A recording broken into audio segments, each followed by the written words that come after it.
Patuloy na nagpapakitang gila sa mga pambato nating atleta sa nagpapatuloy na 33rd SEA Games sa Thailand. Ang update sa kanilang performance, silipin natin kay Paulo Salamatin ng PTV Sports.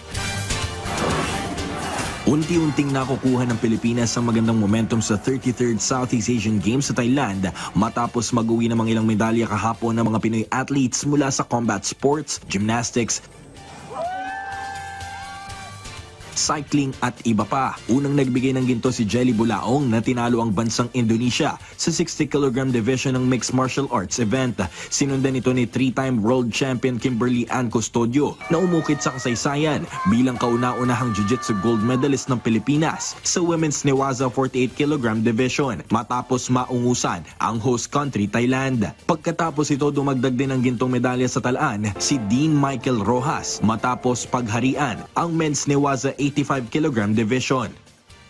Yun, feeling ko kasi doon ako pinakamahirapan kasi siya yung nakalaban ko ng finals 2022 at siya talaga yung pinakamalakas na contender right now. And then sobrang happy ako kasi nagawa ko yung game plan ko sa kanya exactly kung ano yung pinag-trainan ko. So yun naman, pagod lang. Just feels like a repeat of 2019. I went through a lot this year. You know, I got injured in Japan like almost 3 weeks ago, so thought I wasn't going to compete. Grateful to be here, grateful to just, soak in the moment, represent the country, and get another gold for Philippines. And obviously, I wouldn't have done this without the people behind me.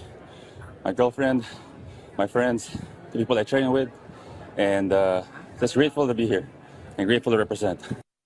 Sa artistic gymnastics, muling kuminang si 2024 Paris Olympian Aliyah Finnegan na ibinulsa ang gintong medalya sa women's vault finals, habang silver naman ang nakuha ni Hailey Garcia sa women's uneven bars at 2 bronze medal naman mula kay Justin Ace De Leon. This time around, it just means so much more. I think so much more went into this round. I knew what was at stake. I knew my competitors who I was going up against, and all I wanted to do was hit a clean vault. And then we hit the clean vault, and it took us forever to get the results. I'm super happy with the outcome of my performance. This competition is a little bit different for me since I'm not doing all around. I'm mostly just specializing on vault and mostly bars. So just trying to shift all my focus into bars has really paid off, and I'm super happy with what I achieved so far.